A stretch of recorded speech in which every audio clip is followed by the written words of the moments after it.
Sveiki dar kartą. Tikriausiai didelė dalis iš jūsų yra bent jau katalikai ir žinote pasaulio sukūrimo istoriją.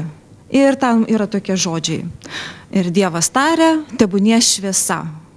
Ir po to atsirado šviesa, šviesa atskirta nuo tamsos ir šviesa buvo pavadinta diena, o tamsa naktimi. Ir po dienos atėjo vakaras, po to išaušo rytas ir voilà, pirmoji diena. Taip ir iki šiol po kiekvienos nakties ateina rytas ir mes visi prabundam. Kas yra kaltas už jūsų prabudimą? Bent man dažniausiai mane prabudina žadintuvas. Dalį iš jūsų greičiausiai, kad kažkas tai iš artimų, o kitus niekaip neįsivaizduoja ryto be pirmojo puodelio karštos garuojančios kavos. Kokia ir kokios medžiagos yra atsakingos už tai, kad kava mus veikia stimuliuojančiai ir stimuliuoja ir virškinimą, ir kvėpavimą, ir širdies veiklą, ir protinės galės prabudina.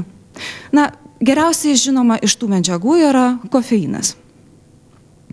Bent jau, jeigu pasižiūrėsim espreso puodelį, tai espreso puodelį dažniausiai yra apie 100 mg kofeino.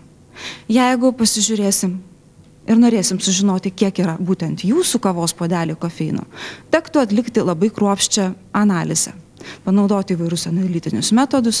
Ir štai viena iš galimybių yra panaudoti kofeino jutiklius su molekulių įspaudų polimerais. Kas yra tie molekulių įspaudų polimerai? Vienas iš tokių labai paprastų paaiškinimų būtų, tarkim, įsivaizduokim, štai čia mano pėda.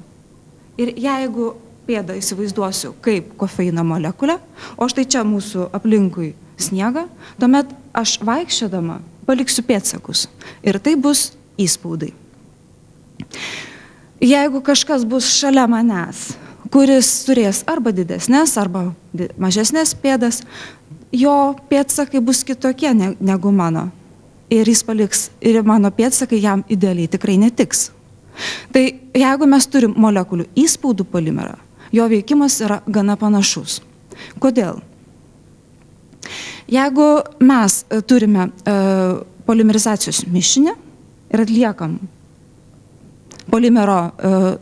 gaminam polimerą ir gaminam iš mišinio, kuris sudarytas iš molekulių, iš kurių paskui susidaro polimeras, tai vadinamų monomerais, tuomet ir kofeino, tuomet mes gausim galų gale molekulių įspaudų polimerą, kuris bus labai specifiškas, būtent kofeinui. Tuomet turėdami kavą, kurioje yra be galo daug kitų junginių, mes galime vis dėlto pasakyti, kiek kofeino yra būtent jūsų kavos puodelėje.